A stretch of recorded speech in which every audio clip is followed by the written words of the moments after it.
Let it be up. We're live. You idiot. That was mean, wasn't it? That was mean. That was mean. So the question I asked to Sharon was, should I tell you when we go live or just go live? Knowing I'd already pressed the button. Just to... I try not to swear. I heard. Good afternoon. My name is Dale Rodriguez. This is Flabonga Monthrothacube. Yes, the name is ridiculously hard to say. And with me today, I've got Sharon Baker. Hey Sharon, how's it going? Hi, really good, thank you. How are you? I'm not sure, but we've got some background audio going on. Is that me? Is that you? I think it's you. I think it's you crackling. No, I can hear like a news. I can hear like a news recording. That's definitely not me. And now I can hear some bells. Oh, that's me. Yeah, that'll be the cathedral. And I can hear radio. Can you hear it now? Yep. I can hear someone talking in the background, like a newscaster or something. Ah, what is it you do? How about now? That's better. That's better. This has been the best start to a live of all time. We tested everything. We did, and we discovered that the fact that I hold the mic to my chin creates a crackly noise because of my beard. Sorry. We're professionals, obviously. As I always say, free social media, you get what you pay for. No one's paying me to do this. Sorry, Sharon. Can we start again? No. Please? Yeah. Thank you for taking the time to join me. Thank you for being cool. I know you don't like the hype, but you are kind of UK accounting fintech royalty because you've been in the game a while and you're one of the early adopters of the newer technology that kind of put the industry in a spin. Am I right? Yeah, I am cringing, yes. Yeah, I know. You don't like it. You don't like it. All right. First question. It's a really easy one, right? And it's one that non-accountants never understand. What is a journal? What is a journal? It's a way of adjusting your numbers in the background in your accounts that makes more sense of the numbers. I'm not even going to talk debits and credits. I mean, no, that was really cool. That's because I asked Graham Tenick the same question. He gave a slightly different answer. It said the same thing, but in a different way. Okay. So next follow-up question linked to that question. It's like a test. You didn't say it was going to be a test. I literally told you I was going to ask you that question when we were at the digital I account. I was going to ask you that one question. Yeah, we've both been drinking. That's neither here nor there. All right, linked to that. In Xero, when you're an advisor, so in theory an accountant or bookkeeper, they advise you not to give clients access to journals. In your experience, why would you not want a non-accountant doing journals?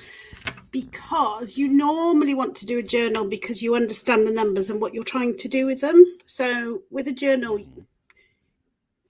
you're making two entries, one on one side. So one will be like a plus and one's a minus. You've got to know where you're putting these adjustments. So you've got to know what your intention is and what you want the numbers to be after the adjustment or the journal. And you want to know what accounts you're putting them to. We've seen clients put just random journal adjustments. Someone, we don't look after them anymore, but they put like a $6,000 journal adjustment on their VAT return because their VAT just felt like it was too high. We just reduce it by $6,000. Can you not do that? No, you cannot do that. I think that's called fraud. Test Dale back. I already knew the answer, but I just want to test Dale back. Go for it. Ask me a question back about accountancy. I guarantee I'll get it wrong. Definition of a current asset. Okay, hold on. First of all, who told you to test them? It says links in user. Yeah, it says anonymous. I think. Okay. Anonymous heckler. Okay. Let me try and explain. Okay, so assets are things that are of benefit to the business and they usually have value, right? A current asset is something that is liquid that can be moved. So cash is a current asset as opposed to a non-current asset, which is something that's fixed, that's long-term cost. So like you might own a building, you might not have a mortgage on it. It's an asset, it has a value, but you can't just flip a building or get rid of it and get money out of it. It takes time to sell it, whereas a current asset is something that is fluid that can be transacted upon very quickly, usually within a month. Am I correct? Absolutely. Actually, can change day by day content, like cash in the bank, money you're owed by debtors, by customers, all that stuff. Do you know why I didn't want to answer that question? It's because there might be people from Creston Reeves who saw me answer that and go, What Dale the actually hell? knows what he's talking Oh, about, no. and now they're going to ask me to do stuff. Sorry. That's all right. It's not your fault. You didn't ask the question. Oh, you did ask I the did question. ask the question. But this anonymous LinkedIn user Who is pitched it? me up. No, I think I you're know. You know, it doesn't matter who they are. It doesn't matter who they are. Thank you for engaging, whoever you are. Red wine or white wine? White. Red, Sunday red's nice, but white normally. Okay.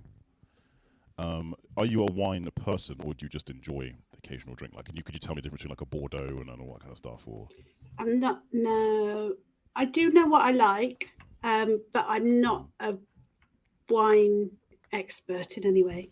Do you know what my favourite wine? Picpoul de Pinet.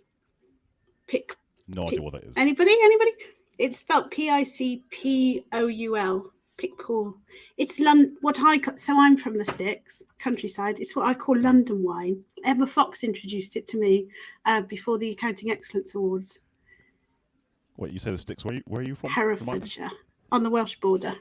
On the Welsh border. Because we discussed this before in live. I often get Herefordshire and Hertfordshire confused because one is really far west and one is pretty east. Yes, there's a famous story. Someone turning up at Herefordshire train station instead of Hertfordshire. I can't remember who it was though. It happens a lot. It's a big thing. Not Hertfordshire, Herefordshire. So yeah, it's a big thing. Okay, so are you born and bred Herefordshire? Is that your ends, your domain? Yeah, I am born and bred Herefordshire. Yeah, actually. Okay. Herefordshire related question. I don't think I've ever actually been. I've been through it to get to Wales. I know. What is Herefordshire famous for? Like, does it have like a national dish or a baked good or? A few things. This is great. Cider. Yeah. Definitely. There's a lot of cider. The Mappamundi. We've swapped over. What? That was clever. Yeah, so Andrew likes to do that sometimes to keep Stop. it engaging. So, when you start making really good points, like when I ask you some deep questions about business and life, and he'll probably put you on his podium just like that. Come back. Who's frozen? I frozen. Yeah, you did. Don't leave me on my own. No. Don't worry. I'm still here. Relax. Even if I freeze, I'm still here. Don't worry. It's all good. Sorry. So Herefordshire is famous for cider and what's the Mappamundi? Mappamundi. It's one of the very original maps of the world. It's literally got monsters on it and everything. It's fascinating. Mappamundi. I mean, it's got its own building. That's really cool. Oh, is it the kind of like map that's got like, you know, a dragon next to Wales in it? Like, even more prehistoric. I think it's medieval. We've got a chained library as well. There aren't many of those. But yeah, it's got its own climate. It's got its own climate controlled building that it's in. Mm-hmm.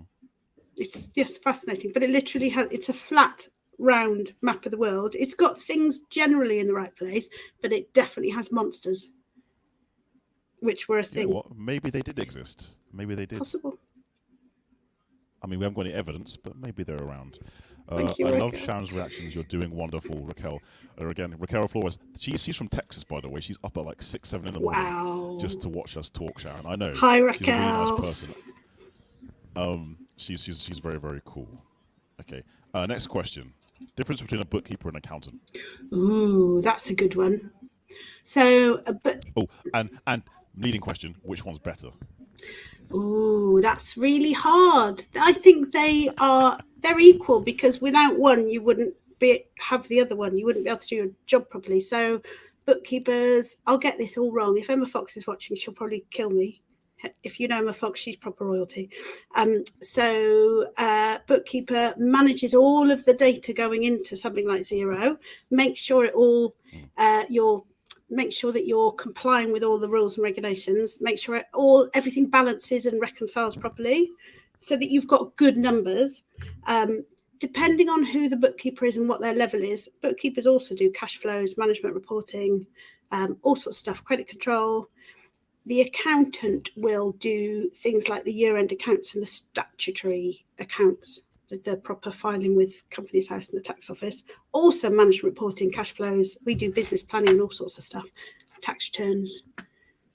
but there's a synergy. Like Emma and I work. Darren, hi Darren. Yeah, Emma, Darren. I have to give him a shout out because he's a sponsor. He sponsors the show. Through he's Patreon, late so also. gotta give him a. He was probably sitting in the shadows reading the other comments, then commented. Okay. You know how he is. I do. You know how he is. Sorry. Yeah. So like the love going back and forth. Sorry, you were explaining the difference between a bookkeeper and an accountant. So synergistic kind of. Yeah, if you haven't got there's two big things. If you haven't got a really good bookkeeper, then you can't do your job properly as an accountant. But if you haven't got a good relationship with your bookkeeper as an accountant, that causes problems as well. Like you might need to ask them questions or ask them to do something for you. You need a really good relationship too. So we have that with Emma. I'm giving Emma lots of shout outs. Fresh Financials, lots of people know Emma. So she's Who's Emma? Sorry, never heard of her. Sorry. She's my partner in crime who I was glued to at Digital Accounting. So she's Fresh Financials. She's been using Xero as long as I have. We won our Xero awards in the same year, 2016. Yay! But we met. Well. David Tuck introduced us in 2013, and we're best friends now. We speak every day. That's awesome. Friends. Honestly, that's really cool. Because you guys don't live close to each other. Right? No, so I'm Herefordshire, she's Brighton. Long way away. Yeah, that's submissions. Okay, going back to what you just said about the difference between bookkeepers and accountants, I'd like to ask a follow-up question. Often, people will say in business, and accountants will say, know your numbers. For the uninitiated, so someone who's going to start a business, can you give an example of maybe some key metrics that people should know when they say know your numbers? Because that can be a million different things. It could be how many Weetabix you've had in the morning, really. I don't eat Weetabix. I meant business related. I know. Oh, I see. You turned it on me. I see. You said numbers. Basically, I don't like the taste of my medicine. So when it gets done to me, I'm like, nah. That's why you're outsmarting me. So you've got that right. Nice to see you. Emma Fox is Sharon's dancing partner and is also a bit of a ninja. She's a ninja. Huh. She's very cool. You need her on this. Yeah. I mean, at one point you both suggested I interview at the same time, and I was like, "There's no way I could handle." Oh, that'd be brilliant. Zoe and Darren would have thought. Go on, they'll tell you that would be good. Numbers. What, you and Emma at the same time? Emma at the same time. I feel like I get ganged up on. That's what I feel like would happen. I'd be crying in the corner. Sorry, please continue. I can't remember now. Numbers, key numbers. Okay, so revenue, but if you look at revenue on its own, it's meaningless. So are you looking at monthly, quarterly, yearly? And then if you are looking at those things, what are you then comparing it to? So you could say your revenue is £100,000. What does that mean, and what are you relating it to? If that's monthly, brilliant. If it's quarterly, annually, whatever. If you're looking at standalone, it still doesn't mean anything. But if you look at, say, your revenue of 100,000 compared to your target, it would be a party. It's very distracting, this, isn't it? If you're looking at 100 grand revenue for the month, but your target was 150, that's a rubbish result. But if your target was only 50 and you've got 100, that's really good. So the numbers it's knowing what the number is, but what are you comparing it to and what does it mean? So understanding your numbers. But then you can't just look at revenue. You've got to look at your gross profit, your operating profit, which is what's left after all of your costs. You need to look at cash in the bank compared to how much cash you need in the bank. And you need to have a forward plan as well. So there's all these numbers are important, but you can't just look at a number in isolation. So, and also you've got to look at all of them. You can't just look at revenue. We've had 2 different clients with business coaches. We're business coaches as well, but we don't call ourselves that. And with each of them, we were like, okay, then what's your revenue target for the year? Oh yeah, 1.8 million. Brilliant. And what's your gross profit percentage? Oh yeah, that'll be 65%. Okay, great. What's your operating profit target? I don't know. We haven't looked at that. 2 separate occasions. One of the coaches was being paid £3,000 a month, and they hadn't looked at their operating interesting you say that profit. Because, as you know, I haven't been in the sector as long as you, but my observation is that accountants are becoming like business coaches and advisors, or they should have always been, because the numbers that many business advisors and coaches need, accountants already have access to. Bookkeepers, accountants already got that information, and it's a very interesting change. Speaking of change, I'm going to change gears a little bit in terms of questioning. So back in the day, You were an early adopter of Xero. Like most people in the UK finance space know Xero, and lots of people outside of it know Xero. They've got radio commercials. Their brand is blue. At what stage, when Xero came on the scene, you saw like an advert, or you spoke to someone Xero, and you went, "This is a great idea." What was like? What was the penny drop moment? It was a step before that, and I always tell this story. And it was he's done it again. 2012. Yes, done it again. 2 different clients came. I've lost my. That was me. I did that. I know it's very off-putting. I used to do this like myself. I used to talk and do all this stuff, but Andrew's doing it for me. It's great. Thanks, Andrew. Really helpful. 2012, 2 different clients came to me and said, we're looking at this online cloud accounting software. And I already thought I'd left it too late. If someone else is coming to me as a client and saying that they found it, we should be the ones doing it. Anyway, so I investigated 3 different softwares. I'm still waiting for one of them to call me back. But Darren called me back from Xero, and it was just really impressive then, like the visuals, how visual it is, how easy it is to use. So Darren was my first account manager, and he's the main reason that I'm here, not just because he's sponsoring. I didn't mean that at all, because he would just plant a seed of an idea and I would run with it. So in 2012, we ran a doing business in the cloud seminar up at the local tech college, and got, I can't remember if it was 50 people. And we had Google Workspace people presenting, and one of them was up north and started presenting through Google Hangouts. In 2012, we had a Twitter hashtag going, and someone was going, "Oh my God, he's presenting and he's not even here, he's up north." So that didn't really answer your question. Xero stood out just because of how easy it was and visually pleasing it was, but the support from day one was incredible. You know, before we went live, you said you're a bit nervous because we're live and blah, blah, blah. And said, don't worry, no one's watching. And now I know we've got tons of people watching. We've got people from India, people from America, and we've got a question. So from Raquel Flores, Sharon, from what I've seen so far, Dale was right. You are an accounting. Oh, I love you. You've been my new best friend. Oh. Thank you, Raquel. So that wasn't a question, that was a statement. So yeah, we've actually got tons of people watching from all across the globe. So I missed them. I'm going to give them a shout out. Love from India. Raviraj Rathod. Sorry if I mispronounced your name, good sir. That's not cool. Yeah. Cool. Do you know what? It's really funny because like I've seen you speak publicly before, and for some reason live streaming is making you nervous. I'm nervous on the big stage as well. I think digital accountancy show was at Battersea Park. I think the first year it was there. Paul Bulpit the night before took me to see the stage, and it was like the whole length of the whole building, and that was my stage the next day. This is more daunting though, because you can't see who's watching you, and also you can see yourself, whereas if you're on stage you can't. So question from Raquel. Sharon, how did you get into the industry? I've just seen the next question. How did I get into the industry? A complete fluke, wasn't planned.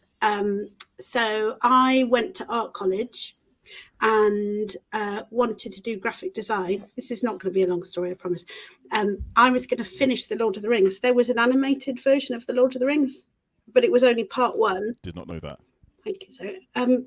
So my mission was to finish the animated Lord of the Rings. The only reason my dad let me go to art college was because I was going to do graphic design, which was nearly okay.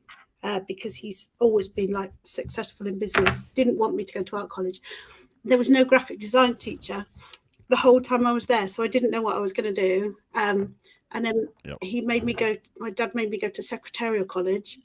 Anyway, then I went traveling and came back just to earn some money to go again. And there was a maternity cover at a local accountancy firm covering the secretary's maternity leave. So I said in my cover letter, that would be brilliant because I'm only going to be here 6 months. So got the secretarial work done really quickly. Then he asked me to do some easy account stuff. And then 6 months later said, do you want to stay on the account side? Do you want to do AAT? Okay. So I stayed there 7.5 years. And went traveling. He let me go off for like a month at a time to Africa and stuff, traveling. So that's how I fell into it. Before I go to that, the viewer question, we'll get to that in a minute. I want to recap on something. So you mentioned that your dad was in business. So was he a sole trader, limited company? Did he work in industry? So my mum and dad have always been in hospitality. So I'm virtually born into hospitality. My mum moved into a local pub and restaurant. We lived upstairs when I was 1.5, literally living and breathing it. And I remember sitting at the top of the stairs trying to get her attention. And then they ran a local hotel and then the local pub. He's also a property developer, and still does that stuff. So I've got partnership, limited company, all sorts of different structures. So presumably your parents actually really value a good accountant and or bookkeeper, because we know there's some out there who aren't very good, and there are some cowboys and cowgirls who claim it, and that can wreak havoc on a family business or even a larger business. So yeah, that's interesting. I didn't know that about you. So your whole family kind of entrepreneurial. Yeah, sister runs her own business. I remember my uncle, he's got a sand and aggregate haulage business. I remember him buying his very first truck and parking it at their house, and how exciting that was. And God, how many have they got now? 50 trucks? I don't know, loads, like contracts all over the UK. So presumably your family and like their mentality kind of seeped into you the ability to try new things and do things for yourself, because not everyone has that drive. Not everyone wants to have a business. And I didn't realise it. I think when I was younger, I distanced myself from them because I wanted to make my own way. But actually, you get to a stage and you realise just how much they've influenced you, and you like. Something came up in the local paper about all the awards that they'd won when they ran the Merton Hotel locally. And they did in the 80s. This is brilliant. My mum got the tax office to agree 50% of their world travel was allowable because it was research for their World Food Nights, because there weren't World Food Nights in the 80s. That's incredible. That's pioneering. I know. Because let's be honest, world food is delicious. Yeah. I'm going to say very controversial. Most British food without world food is very bland. Careful. Just throw it out there.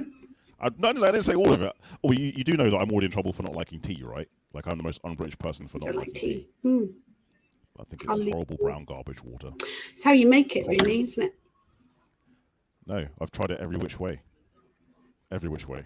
I've tried it with a cooler water, a hotter water. I've tried seeping it. I've tried like real leaves. I've tried making my own bags. It's just the regular English breakfast tea to me is just... doesn't taste nice, and I try it every couple of months just to make sure my palate hasn't changed. I still don't like it. Well, what can we say? We can't be friends anymore. No, I might leave now. I know. Thanks for telling us still my best friend. Questions. Okay. Oh, also, when I was travelling, I ran the bar. I was when I was travelling, we stayed in a moshav. We worked on a moshav in Israel like 3 different times, and I ran the bar on the moshav as well because it was closed. I forgot all about that. So wait, can you still pull a pint? Of course I can. I was born into it. I feel like it's a life skill, and some people can't do it. I'm just like, how can you not? Popping a bottle of champagne, that's a skill. We've really gone off tangent. Anyway, is there a right way or wrong way of doing it? Because I can pop a bottle of champagne, but I don't know if there's a. You've got to hold it at 45 degrees so it doesn't go everywhere. Okay. Oh, have you ever seen someone do it with a sword? Yeah, yes. Where was that? Gangster. I like it. Yeah, I can't remember where. I assume in the military somewhere. Like they always, for like ceremonies, they have swords and stuff. But no. Sorry. Question from anonymous LinkedIn user, who I think I know is this question now. But question for both: who is your favourite group of DJs from the accountancy industry? I don't have one because they've given me an injury.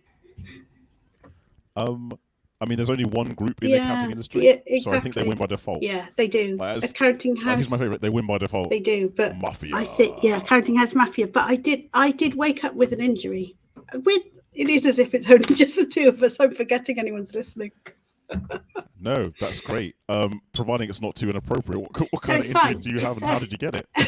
I was because I left the accounting show before you. By the way, I was getting tips. I was like, I should leave now, so I left, and you were still dancing. So I've got I've aggravated an old Achilles tendon injury. I literally could hardly walk on the Friday. It was agony, so it's still a bit sore. Just from dancing so much, or did you try and do a crazy move and it backfired? I think I was probably jumping up and down. I didn't. I don't think I did crazy moves. Someone else have to tell me. Anyway, do you like dancing? Zoe Lacey Cooper, aka Zoe. Little ZLC. Sharon does not know how well respected she is. She walks the walk and dances the dance. A true guru, and the accounting community is lucky to have her. I'm going to cry. Accolades. Zoe. Accolades for Thank days. you. Accolades. Speaking of accolades, top 50 women in accounting. That's a pretty cool achievement, right?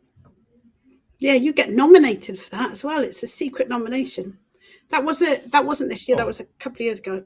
You get nominated and then you you have to put your entry in. I was nominated this year, but I forgot to fill the form in. To be fair, you're busy running your empire. Like, you know what I mean? And you already won it once. Give someone else a chance. Exactly. You know what I mean? You're kind of busy. It's all right. Okay, stupid question. How does it feel to be a big deal?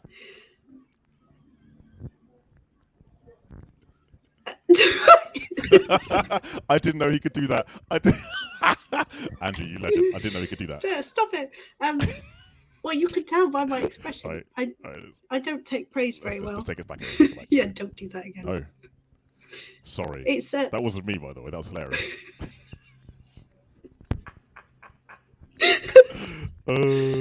This is the funniest online interview ever. How does it feel? Speechless. Don't believe it. And then at the same time, it's amazing and a big responsibility, I guess. Okay. We're going to switch gears again to make you feel less awkward and feel more comfortable. Right? We're going to go business facts and your opinion and your insights, because I feel like you feel more comfortable talking about those kind of things. In the time that you've been in this industry, there's been a lot of changes, growth, things built. Do you have a methodology or approach to selecting apps or vendors to work with you in your firm and practice, or recommending them to clients? And do you have any other advice for any other accounting practices or firms around that space? Because it's a very, very hot topic. It's been that for the last 5 years. You know, what app can do this? What app can do this? What can connect to Xero? What can connect to Sage? How do you do it? Or how do you and your team do it? So it used to just be me, and the best way to find out about apps is going and investigating, seeing what your peers like, going to things like XeroCon and the Digital Accountancy Show and Accountex and all those things, seeing what's out there. But you've got to do your homework and your research. It's frozen again. No, you know what's really funny? I don't think I've frozen. I could be wrong. Okay. But you've got to do your homework. You've got to almost interrogate the app partner. You can't just accept what they say. You've got to have a good demo, trial it yourself.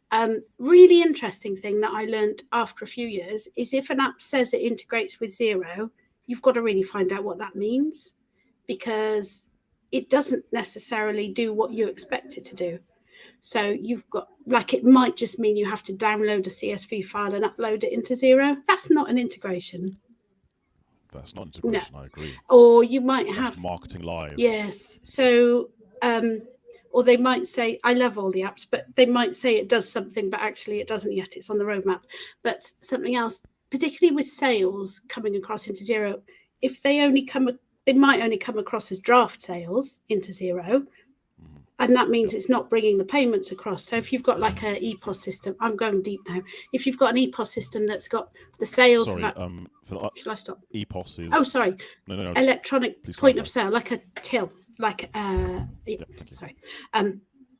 So you've got the sales and the VAT and how people have paid in the EPOS system, like Zettel or something, and then what you want all of that stuff to come across into Xero, but some of them only bring draft sales invoices across, and then it doesn't attach the payments. Or you might only be able to use one sales account code to map to in Xero when you've got lots of different things that you want to map to. So you've got to really interrogate that and find out what that means. I went a bit deep there. No, it's good. But also I do really respect the people in our industry. So I know I started using Ignition, I think in 2013, because Paul Bulpit thought it was good and he was using it. So that pricked up my ears and I had a good look at it. So I do pay attention to what other people use as well and what they say. And then for XeroCon, the last well, when I take the team, we all have a plan before we go. Who do we want to talk to? It'll be apps we already use, so we can go and speak to them, and apps that we want to use. And then everybody goes and looks at the apps, and then we have a debrief when we come back, and then we decide who we're going to work with. And then it's like a team effort. And we have demos and stuff. That is awesome. There's another way around, though. If we or a client has got something that they need fixing or a problem that they need a solution for, that's like the other way around of looking at it. And so then we'll either find out ourselves, or we'll talk to like app advisory people like Matt at Blue Hub, or Will at App Advisory Plus, wheeling the experts, as it were. That's cool. Yeah, that's cool. Cats or dogs? Cats. Favorite meat? Oh, question. If you could only eat, wait, you do eat meat, right? You're not like a vegetarian, right? If you could only eat one animal for the rest of your life, forsaking all others, what would it be? Ooh. Probably chicken. So you'd have chicken, so that means you can never have bacon again? Yeah. No steak, no ribs? Don't eat much red meat, really. No, fair enough. You heard it here first, people. Sharon Baker doesn't eat much red meat. See, these are the important insights that no one else gets. Exactly. The show is silly. Honestly. It's a silly show. Okay, right, so again, with accounting, what a lot of people don't realise is there are many different kind of branches and or disciplines, similar to like medicine, right? Are there any particular disciplines in accounting that you don't like to do? Or you're stronger or weaker in? I don't think so. There's certain industries that we don't look after, but I don't think there's accounting. Like, we're not forensic accountants, or this one, even though we're in Herefordshire and it's really rural and we have lots of cows and cider and the Hereford bull and all those things, we don't look after agricultural businesses because the rules are really complex, and it's not anything I ever learned. But when I went to, after working in Hereford for 6 months that turned into 7.5 years at my first accounting practice, I went to Bath to a big firm, and they didn't talk about farming or agriculture in any of the interviews. Turned up on my first day, moved to Bath and everything. Oh, you're our agricultural expert then? Nope. No. So you actually moved for this job and they didn't advertise it properly. I mean, how long did you stay there? Like, did you finish probation and move back, or did you be like, nah, screw this? Well, I didn't. I think they gave someone else the farm jobs. I think we were in Bath 4 years. Yeah. Okay. Slightly different question. In the time that you've been in practice, you must have some kind of funny stories, and obviously, client confidentiality is really important. Do you remember any specific moments where you've been with a client and gone, this is hilarious? Either they've made a mistake and it's kind of funny, or you've been out with them and you're like, this is a hilarious moment. Anything that comes to mind? I can't. I do have. Go on. If I can give you another kind of feeder question, I know for a fact sometimes it's happened at clients that I've worked with have accidentally used their business card for personal stuff, and you see personal items go through, and some of those items are hilarious. You know what I'm talking about? I do. I've got a funny story, but I can't share it. I'm trying to think. We have lots. Really not share it? No, I really can't share it. Okay. There's lots of funny things. One of my best favourite clients, I go over and see in Ross, and I can't think. She tells the worst jokes in the world, and I can't think of any. That's rubbish. Why did the chicken cross the road? I don't know. To get to your house. No, I don't get it. Knock, knock. Who's there? The chicken.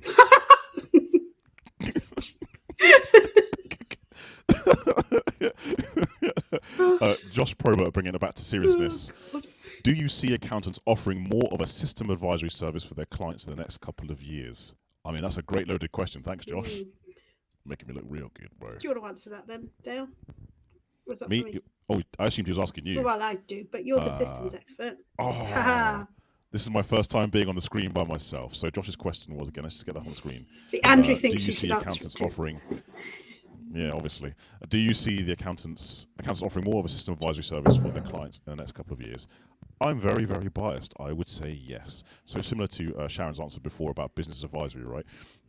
Accountant or business coaches not having the right information or numbers to give their clients.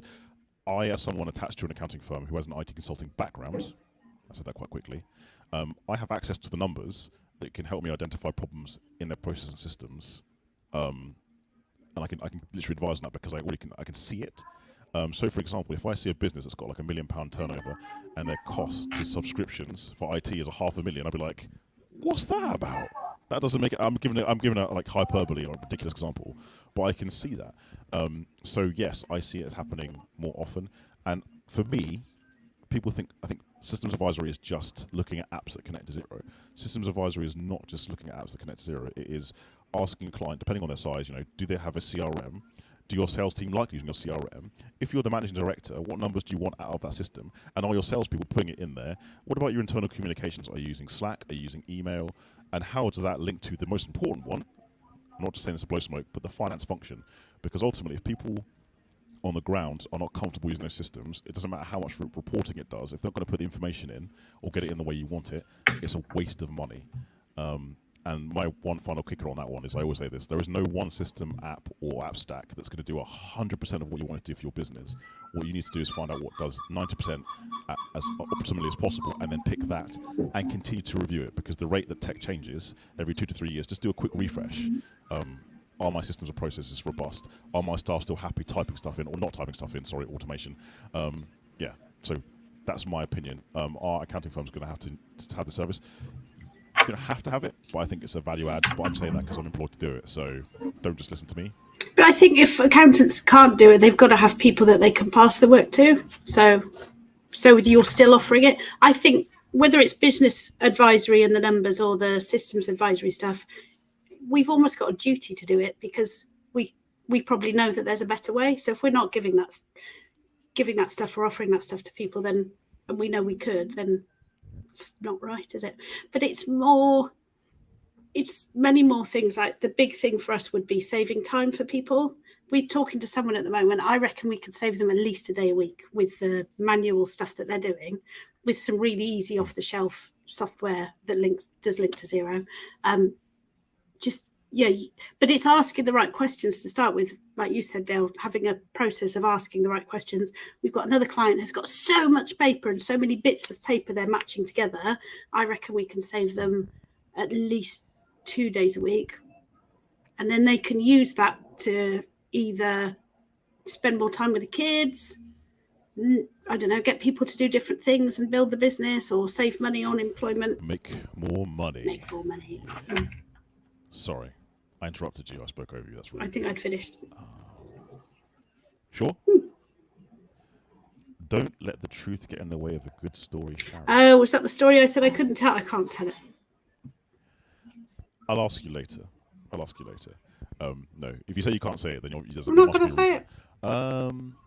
Do you have any questions for me, by the way? Because I often ask tons of ridiculous questions. I did ask you what a current asset was. How did you get into? That was mean, by the way. Okay. I asked. That was mean. I'm not an accountant. Sorry. You did very well, though. Thanks.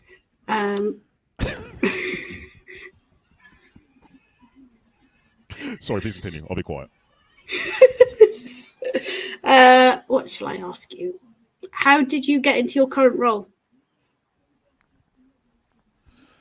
Slept my way to the top. Someone said to me yesterday that I should say,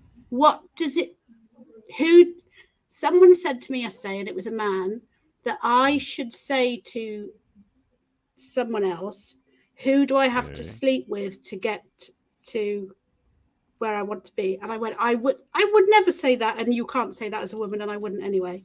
Well, so, but you just said it. Yeah, as a joke. I'll answer the question seriously. 5-6 years ago, a friend of mine in a local firm in Ashford hired me to help with some Xero migration stuff. I knew nothing about accounting whatsoever, but I have a tech background, former web developer, and I learned so much in the year and a half that I was there. And so much so that actually changing softwares or getting staff to buy into it or getting clients to buy into it was not about data and copying and pasting. It was about really engaging with people and taking on that journey. And it's a very cliche thing to say, but it's true. It's all about people understanding why you're making that change. So kind of change management stuff. And I left there fast forward a little bit, got made redundant in lockdown from another job entirely. And the way it happened really ticked me off, by the way, which inspired me to try and start my own practice, despite not being an accountant. And then that didn't quite work out as planned. And one of my business mentors, because I got a startup loan to start my own practice, was someone by the name of Emma Chesson, who I'm eternally grateful to. She was working at Creston Reeves at the time. And she said, I know things haven't worked out you wanted. I know you're winding down, but I think we've got a role for you at Creston Reeves that could work. And essentially they needed someone who's not an accountant, who can talk geeky stuff, to either, again, help advise clients on their systems and processes, but also handle some internal projects in terms of just kind of, getting people bought into the whole digital revolution. That's really cool. That's how I got my role. Yeah. Well done, Emma Chesson. She's awesome. She now works for BDO and she's like a director. She's probably been like a partner in a few years. She's another cool person. I should interview her. Yeah, you should. Yeah. There's some similarities. What do you think the world will look like in 5 years? That's a very vague question. I think it'll be hotter. Attempt to give a sarcastic answer. Yeah. The dinosaurs will be back. No, sorry. What will the world look like in 5 years? That's a terrifying thought. What? I was going to make an ageist joke against you. Go on, try it. Like, they never left because you're still here. I know. I invite you on the show and I insult you. I'm really sorry. This is why I can't let I told you this before we started, I can't let my true humour out. Can't. That was really mean. I'm sorry. Thank you for coming on the show. Thank you for doing this.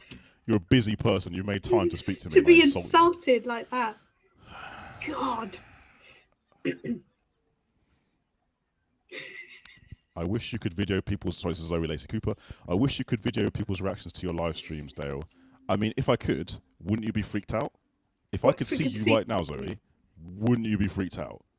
That's some Mark Zuckerberg level stuff. Not cool. Oh, it's gone downhill. So, I mean, did it ever really take off? Like, no. It started off a little bit silly, didn't it? Yeah, it did a bit.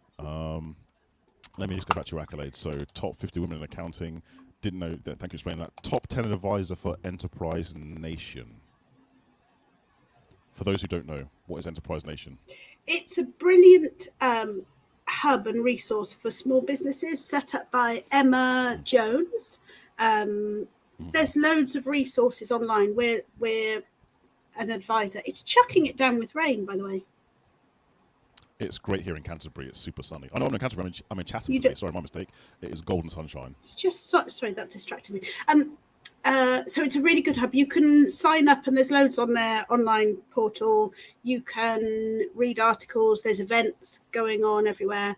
And then every year they do the top 50 advisors for Enterprise Nation. So we got through on the finance and funding one. So there were 10 shortlisted. So it's 5 shortlisted. Yes, 10 categories.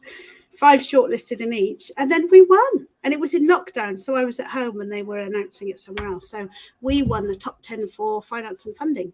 And I think it was because it was lockdown. I think it was mainly because of the stuff we did during COVID. But it's quite a cool accolade, isn't it? Thank you very much. It definitely is. It definitely is. And last but not least as well, you were Xero's MVP. No, we already covered that. No, wait, were you Xero's MVP at the same time you were nominated as top 50 women in accounting? Was that the same year? No, the MVP, I've dropped the year off it. That was 2016, but I think it's always something to be proud of. Sorry, because when I see MVP, I think of most valuable player, and I think of basketball, but... or it could be, isn't it, minimum viable product as well in software? I mean... That's a bigger insult than the joke I made about age, let's be honest. Minimal viable product. That's like... No, it's most valued professional is the one. Yeah. See, I'm putting myself down. But that's ever so cool. 2016. Because we've been up a lot of years, we've been finalists for the 100% Xero award. So I think we were finalists in 2 categories that year, and then I got the MVP. So that's quite cool. Nice. Would you ever use anything other than Xero? Not at the moment. And also, we don't do QuickBooks or Sage or anything. My argument is we're too small a team to be experts in everything, because we're like in Xero all the time, log in the morning, and everything we do is in Xero. So we don't sort of pull reports off and do accounts somewhere else. Every single thing we do is in Xero. So it really is the one ledger that they want it to be, that Xero want it to be. So we can't be experts in QuickBooks and Sage as well.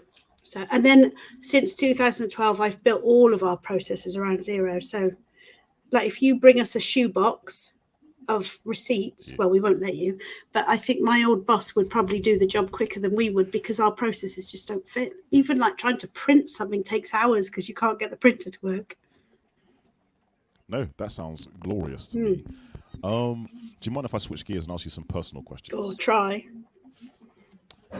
So you've been very vocal about your name change recently. How are you finding that with changing the name of your business? Because again, where you've been in industry almost 20 years under your business name, that presumably that's kind of tough from a marketing point of view. And can you give any advice to clients who want to do it from an accounting point of view? I mean, do you have to call up HMRC and say the name? Yeah. Of the So how do you do it? Well, we haven't quite changed the name of the business yet. I'm sort of slowly leaking it really badly. But our new website launches the first week in. So Baker's my maiden name. So this is really cool because now I've gone back to the family name, and they're like I said, really well-established business owners, and it's just really lovely. My dad sent me the coat of arms on WhatsApp with a welcome back. My brother found him a coat of arms years ago for Baker, so that was cool. So that's good. And then so that's quite easy on social media. Like I just changed it, and I thought I'd have to make a big song and a dance, but people seem to know it's me. But Cheryl Sharp gave me some really good tips on that. She just said, if you keep putting your photo on your posts, people know it's still you. Genius. Yeah, you look like you. Yeah. Your face hasn't changed. No, have not changed. So so that's the easy bit. But then obviously the Pocock is still in the business name, so it's nearly live. We're just going to be Kinder Digital Accountants or Kinder Accountants. So the name, so with Company's House, I changed the name last week, so that's official. You've heard it here first. Kinder Accountants Limited. Yay. We went through exclusive. Yeah, trademarking, because obviously it's Kinder, like the egg. So we've gone through trademarking and it's all fine. And we're trademarking our name as well. And then I haven't done any of the stuff with the tax office yet, but it's fairly easy. The bank's fairly easy. They just said change it with a form.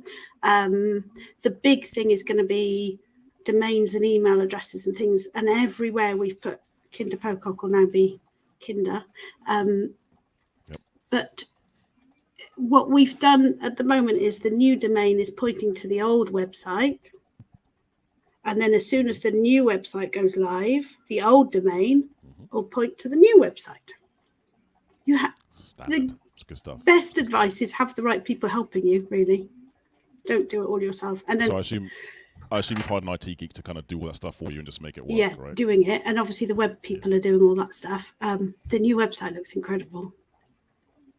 Yeah? Yeah, I can't. So 1st of July, it'll be ready. Soft launch. It's meant to be soft launch first week in July, and then hard launch second week in July. So we'll see. I'm not very good at keeping it a secret. No. Presumably there'll be a post on LinkedIn or social media saying, check out the new URL, have a little clicky click. Yeah. Yeah, it's very cool. Cool. Well, I can only assume it's going to be purple. It's very subtle. We've been testing it. Okay. All right. We've been talking for 48 minutes and 50 seconds. Crikey. And I've enjoyed 47 minutes of it, not going to lie. There's one moment where I didn't enjoy it, but that's just, again, don't like the taste of my medicine. No, because as you know, the reason why I do this is I like to have fun and get people to open up and show their personalities. But I also want to add value, especially on LinkedIn. And I think you've explained lots of different things about the accounting sector. You've explained lots of things about business, which is fantastic. Do you have a golden nugget, business-wise, that you would like to go out on? So something that you've learnt, something you want to share, or advice you want to give, bearing in mind you've run your own business for 20 plus years. 18. And how you're aging me again. 18. I am 18 years. You again. Sorry. I will. I like to round up. Two golden nuggets, I think. Always keep reviewing everything. you've got to keep moving forward. And this alludes to the name change. You can't run a successful business if you haven't got your personal shit in order.